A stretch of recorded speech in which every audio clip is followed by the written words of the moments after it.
apa kabar Anda semua? Kembali berjumpa dengan saya, Hersu Beno Arif, dan Bung Rocky Gerung dari Rocky Gerung Official Forum News Network. Kalau Anda mengamati berita-berita yang muncul di media kita dalam beberapa hari terakhir ini cukup beragam nih, Bung Rocky ya. Isu-isu Laut Cina Selatan itu menjadi perhatian yang sangat menarik dan jadi pembahasan dunia internasional karena ini disebutnya sebagai New Cold War atau semacam perang dingin yang baru antara Amerika dengan Cina, dan kemudian menjadi pertanyaan di mana posisi Indonesia dan negara-negara Asia Tenggara. Terus di dalam negeri ini ramai juga karena kemarin Gubernur DKI dipanggil oleh KPK ini berkaitan dengan pembelian tanah. Ini sebenarnya yang terlibat di BUMD-nya. Kemudian ada berita ketua pelaksana ya, saya kira ini si Giring ini yang pemain band itu yang mengingatkan rakyat agar jangan sampai pemerintahan Presiden RI tahun 2024 itu, ini kalau ada pemilu ya Bung Rocky ya, 2024 jatuh ke tangan Anies Baswedan karena dia pembohong. Nah ini rame. Yang nanggapi bukan Aniesnya, tapi yang nanggapi partai-partai politik lain gitu, termasuk partai-partai politik pendukung pemerintah yang kontralah dengan PSI ini. Nah, yang dalam beberapa hari ini kita bahas dan kita sudah duga itu soal jagung. Nah, di DPR mulai saling antara Kementerian Perdagangan dengan Kementerian Pertanian. Perdagangan mempersoalkan katanya stoknya melimpah, bagaimana mungkin harga mahal. Pasti pertanyaan bilang, lu kalau ngomong harga kosong pasti lu mau impor kan?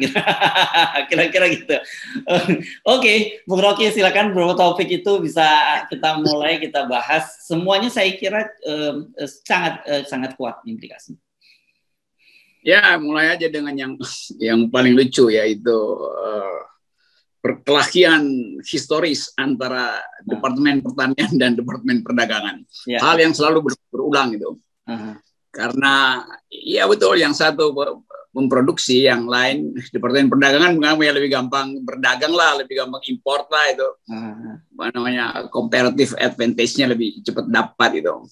Sementara pertanian menganggap kita produsen gitu, memproduksi itu. Jadi debat itu sebetulnya disebabkan karena kekonyolan kebijakan yang dibuat oleh Pak Jokowi. Inilah akibatnya. Kalau padahal ada Menko kan. Jokowi sendiri yang bikin kekacauan itu, menterinya yang berkelahi itu.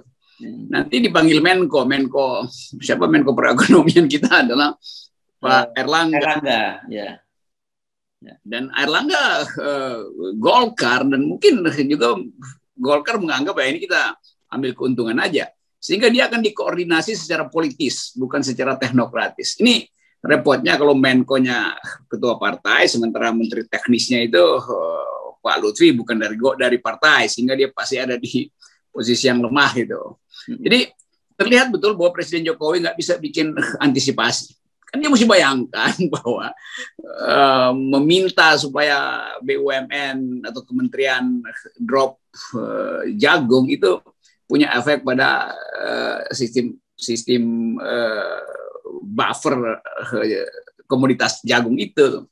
Tapi itu udah terjadi, dan kita FNN justru yang beri sinyal awal bahwa ini bakal jadi lucu-lucuan kacau. Nah, sekarang betul terjadi, dua kementerian berebut jagung sacetan kan. Jadi rebutan kebijakan sacetan. Tapi udah kita memang dari awal tahu bahwa yang beginian itu pasti menimbulkan kehebohan lagi itu. Jadi betul Presiden Jokowi itu justru menyulut sendiri problem di dalam kabinetnya. Karena kepentingan Presiden bukan pada rasionalitas pasar, tapi pada headline. Supaya cepat dapat headline, dia kirim jagung di situ. Nah sekarang headline-nya tuh jadi olok-olok juga. Karena salah sasaran.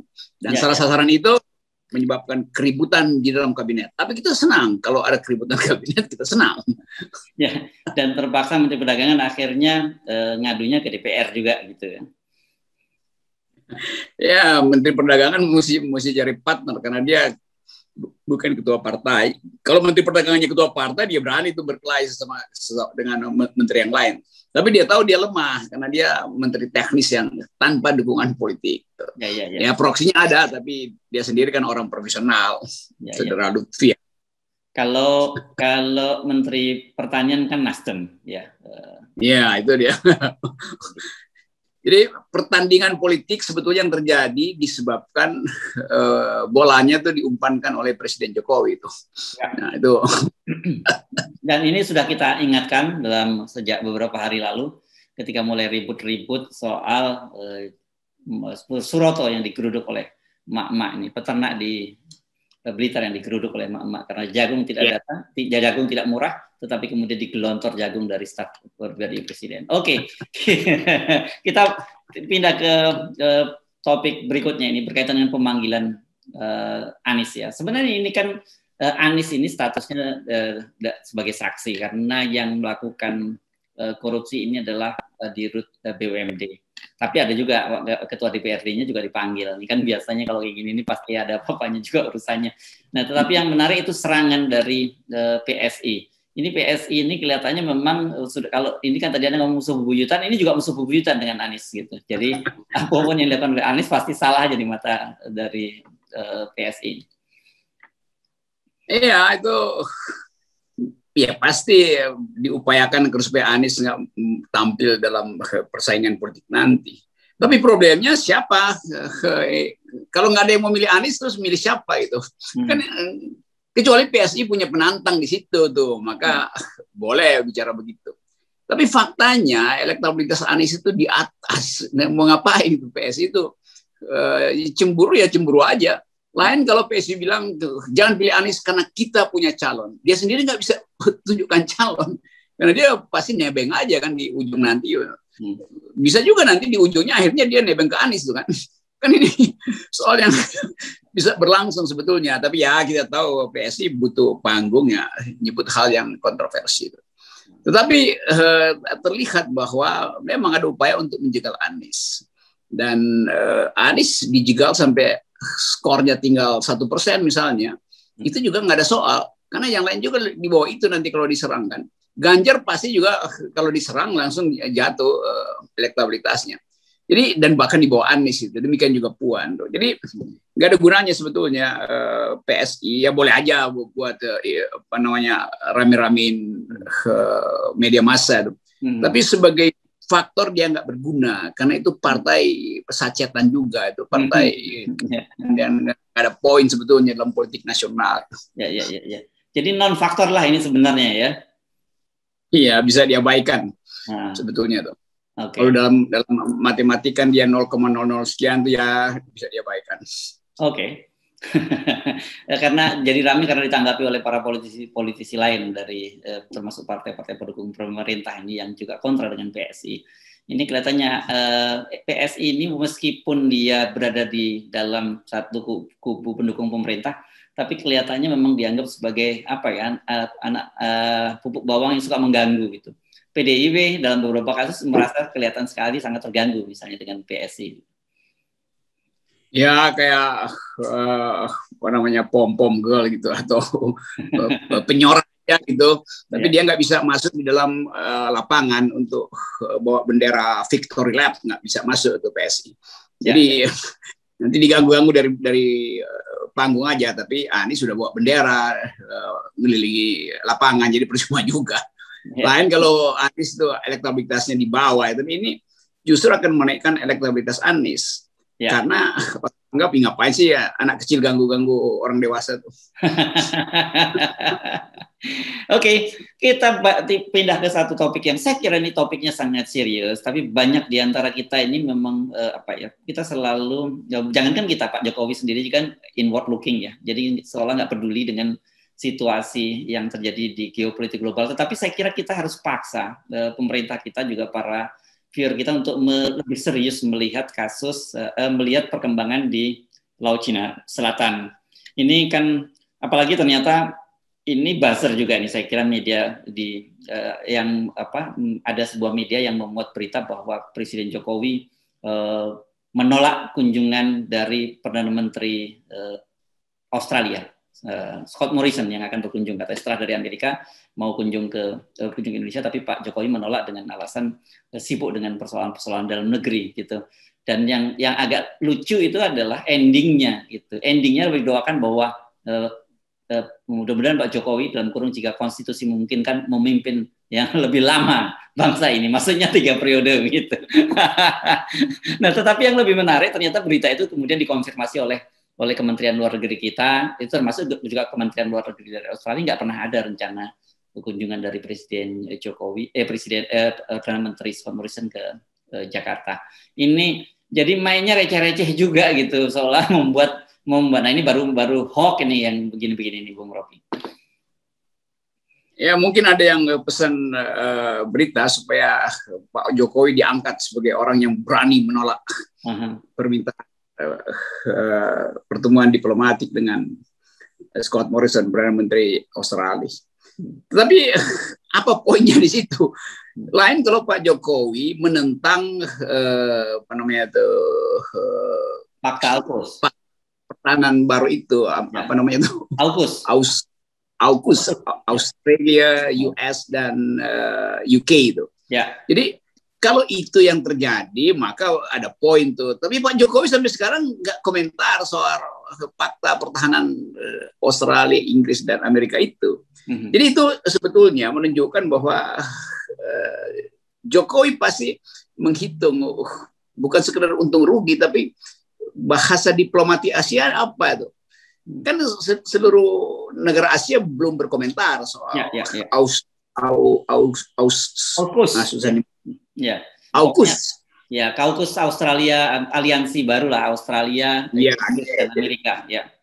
Ya, fakta pertahanan baru itu. Baru, ya. Belum ada negara Asia yang kasih poin tuh. Padahal sebetulnya negara Asia juga itu menunggu Indonesia. Ya. Kan di zaman Pak Harto dulu itu kalau Indonesia ngomong itu mempengaruhi pendapat negara-negara di Asia Tenggara itu dan Asia umumnya. Sekarang bukti bahwa Presiden Jokowi nggak punya power lagi di Asia, semua nggak ngomong juga. Seharusnya Presiden Jokowi yang call bahwa coba kita sama-sama kasih pendapat, paling nggak sinyal diplomatik, setuju apa nggak setuju dengan fakta pertahanan baru yang dibuat oleh Amerika itu tuh.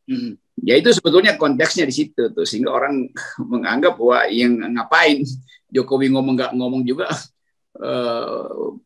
Malaysia punya poin yang lain dengan Cina, Filipina punya poin yang lain tuh, dan semuanya saling menunggu apa sebetulnya di balik fakta itu tuh. Yang jelas bahwa fakta itu sudah terjadi, dan itu berarti Amerika mau disetujui apa nggak disetujui dia akan biayai armada submarin kapal selam Australia untuk dibekali oleh energi nuklir tuh. Yang awalnya cuma diesel, mungkin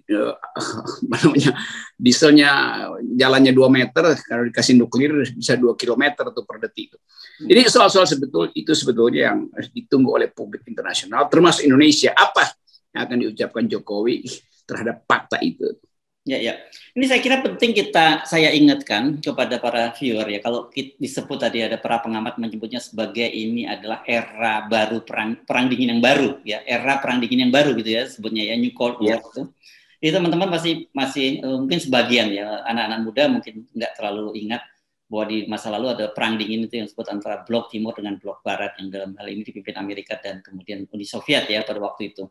Nah era itu sekarang ternyata kembali kan, dan pada waktu itu kita sebagai bangsa mungkin itu terlalu jauh buat kita ya Bung Rocky ya, kalau perang dingin dulu antara blok timur dan blok barat itu ya di belahan dunia sana. Tetapi sekarang ini ketika terjadi perang dingin yang baru itu antara Amerika dengan Cina yang dimulai dengan perang dagang, itu sekarang ada di depan mata kita di Cina, Laut Cina Selatan. Jadi nggak mau itu imbasnya akan terasa pada kita. Jadi kita nggak boleh ngomong bahwa nggak ada urusannya dengan kita. Atau bahasa anak-anak sering bilang, ya nggak tahu kok tanya saya gitu. Nggak boleh seperti itu lagi kan. Iya betul, karena itu langsung di halaman depan kita kalau kita pakai jangan membelakangi laut. Kalau ide Pak Jokowi itu jangan membelakangi laut. Betul-betul dia di depan kita hari ini. Dan yang unik sebetulnya atau yang kritis, kalau dia perang dingin dulu itu dan sampai sekarang ide yang sama itu perang antara yang disebut negeri-negeri bebas dan negeri-negeri yang otoriter. Tentu Amerika ingin mengembalikan itu, bahwa dia pemimpin negeri demokratis, negeri terbuka, Cina adalah negeri yang otoriter. Tapi buat Indonesia ada yang faktor lain, bahwa istilah Cina itu sekarang masuk ke kita dalam pengertian yang rasial, karena ada kebencian terhadap TKA. Kita mesti katakan itu sebagai fakta. Jadi sebetulnya bukan Cina di sana seperti dilihat oleh Filipina, dilihat oleh Malaysia, atau dilihat oleh India, karena nggak ada TK Cina di India atau di Malaysia sebesar di Indonesia. Jadi poin lain yang mesti kita perhatikan bahwa Cold War ini juga berefek pada rasialisme nanti itu. Dan itu yang sebetulnya harus dicemaskan Indonesia. Karena jumlah tenaga kerja asing yang masuk di sini adalah dari Cina, dan itu menimbulkan, mengingatkan kembali sejarah masa lalu itu, di mana ada infiltrasi itu. Jadi bagi Indonesia sebetulnya soal infiltrasi ini yang harus diterangkan. Mengapa Indonesia takut misalnya untuk langsung memberi sinyal bahwa terhadap fakta itu, ya karena ada soal-soal tadi, infiltrasi, TKA yang masuk segala macam itu. Jadi kehati-hatian Indonesia dibaca oleh Amerika sebagai ya sebut aja kok lambat banget bereaksi ya. Ya karena itu dia bypass aja kan. Seharusnya kan Indonesia menganggap bahwa Amerika menganggap bahwa Indonesia harus kasih sinyal, kita mau bisa masuk nggak di situ. Karena kita nggak kasih sinyal, ya Indonesia langsung bikin fakta dan bersiap-siap untuk membekali kapal selam Australia dengan energi nuklir. Nah itu yang bikin Indonesia ketinggalan lagi kan. Yang sebetulnya mungkin Indonesia berharap ya mestinya lewat Indonesia lah pembekalan itu, termasuk pembaruan sistem energi dari kapal-kapal kita. Jadi ketinggalan lagi di situ tuh. Sementara bangsa yang lain justru menganggap kita tunggu Indonesia. Indonesia tergantung pada Cina seberapa jauh sih dalam soal investasi, dalam soal perdagangan segala macam. Jadi hitungan-hitungan begitu yang orang tunggu sekarang. Nah, semakin pemerintah terlalu lamban untuk menghasilkan sinyal diplomasi, ya semakin Amerika menganggap oke, kalian lambat, maka kita bekali aja Australia dengan persenjataan nuklir.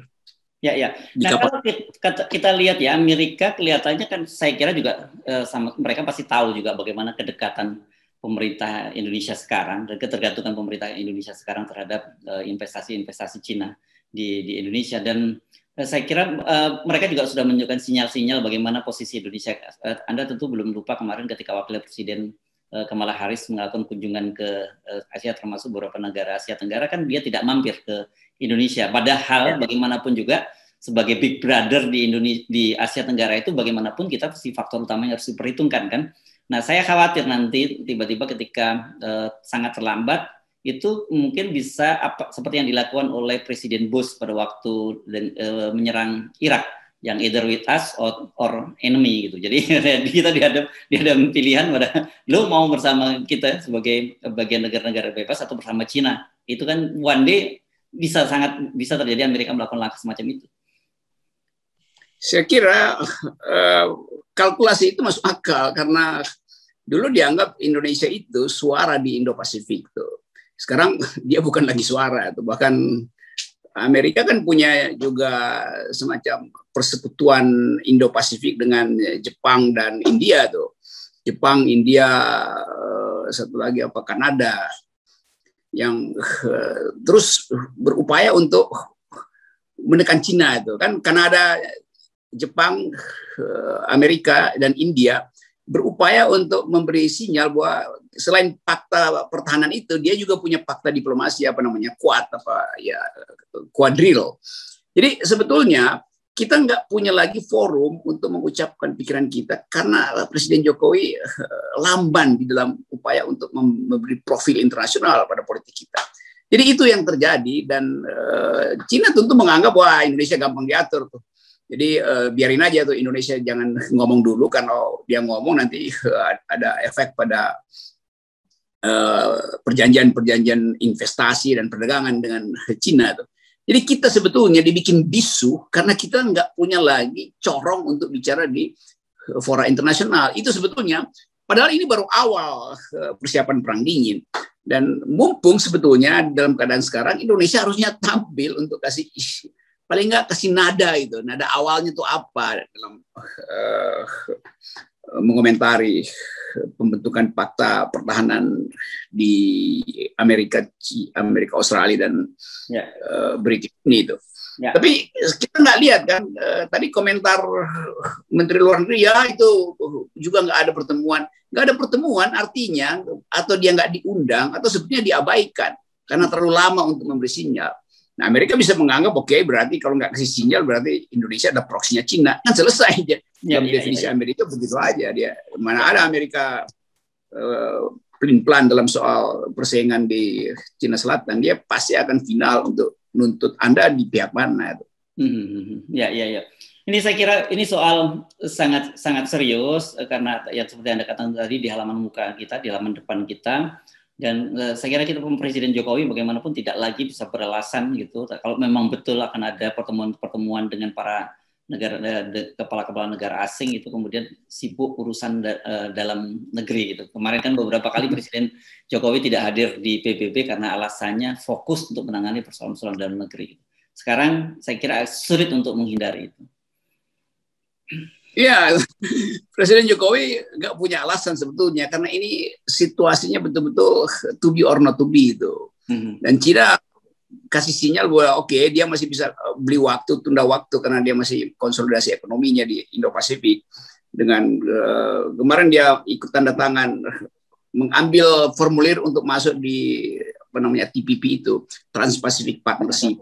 Jadi sinyal itu beritahu bahwa Cina tetap berupaya untuk menghegemoni perekonomian di Indo-Pasifik, yang tadinya sebetulnya dia mau tinggalkan dan mau fokus di Asia, di Cina Selatan. Tapi dengan model baru semacam ini, opini dunia juga berubah bahwa Cina tidak akan agresif karena dia masih berupaya untuk mengkonsolidasi ekonominya di Indo-Pasifik. Tapi itu problem Cina. Problem Indonesia adalah ditunggu oleh musuhnya Cina, Amerika. Anda mau ngomong apa soal begituan? Nah, kita gugup tadi karena ada soal rasial di kita. Ada potensi rasialisme juga di kita. Nah, hal ini yang nggak pernah dipikirkan oleh Presiden Jokowi, bahwa satu waktu Laut Cina Selatan akan menjadi faktor di dalam menentukan stabilitas politik Indonesia. Ya. Dan itu akan berimpit dengan peristiwa politik sidang MPR dan seterusnya. Ya. Oke, Bung Rocky. Sekali lagi kita perlu sampaikan, kita juga sudah mengingatkan ya soal, ini penting dicatat nih, soal Cina Laut Selatan ini jauh lebih serius dari persoalan Pak Suroto yang kemarin juga kita ingatkan. Oke, terima kasih Bung Rocky. Iya, semoga ada pembicaraan berlanjut, karena publik juga tetap harus waspada dan diberi informasi atau analisis yang memadai soal Cina Selatan, supaya kita juga selalu mencakupkan analisis itu pada soal-soal politik global. Karena Indonesia tidak mungkin lepas dari persaingan politik global. Yes. Oke, terima kasih Bung Rocky. Ya. Mantap.